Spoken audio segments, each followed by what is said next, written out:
exciting moments in raising their children is hearing their first words. Typically, children begin to talk, like say a few of their first words, at around 1 and continue to develop their speech as they get older. In some instances, children can experience speech delays. To help them catch up, speech therapy is required. Speech therapy is where kids need to be either adults or kids don't have language yet, or for some reason if the adult has a stroke, then we teach the adult to learn the language again. And for kids is when the kids are maybe 2 or 3 years old and they're not talking yet. Parents are concerned about, they're not starting to talk. So cousins of friends of them are the same age and they're talking and their kids are not talking. We also work with children who go to school, maybe they're 5, 6, and they can't pronounce their sounds correctly.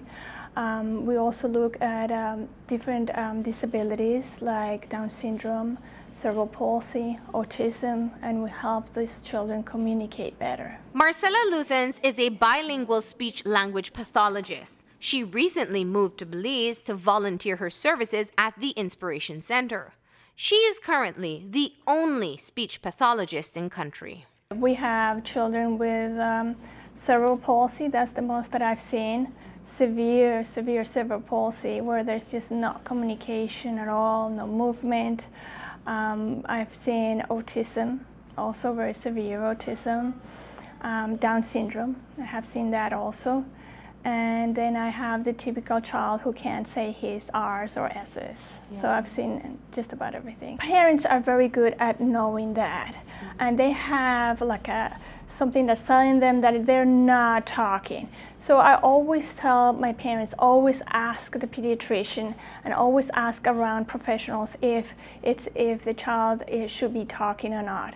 A child who is a year and it's not talking is not something that we need to be concerned about. But if the child is 2 years and he's not talking or she's not talking at that age, that is something to be concerned about. I am an advocate for early intervention. So always try to get the child early, because then it is easier for us as professionals to work with the delay. If we wait for the child to be 3 or 4, now we have 3 or 4 years that we are delayed, and we need to start at a later age. Unfortunately, the most common misconception about speech delays and disorders is that some parents convince themselves that their children will eventually grow out of it. I do struggle sometimes with people who believe that just with time you'll get over. They will get over.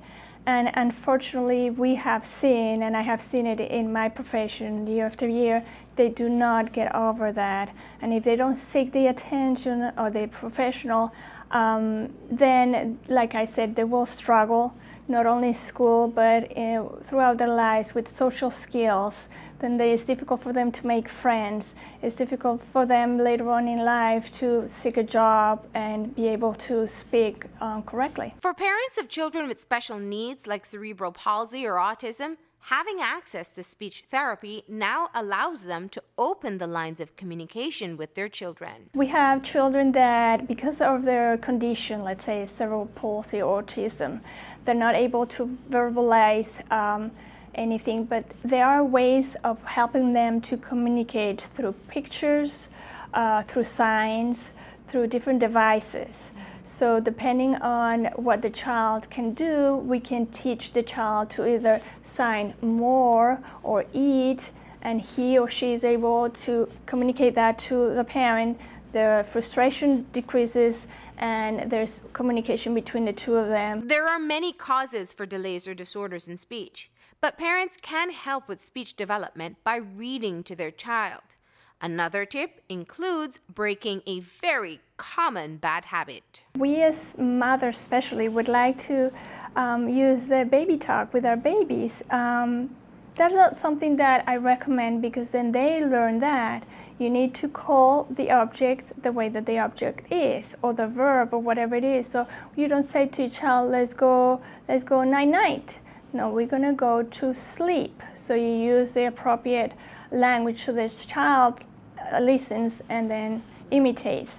Children are like sponges, so the way that you are going to speak, they are going to imitate you.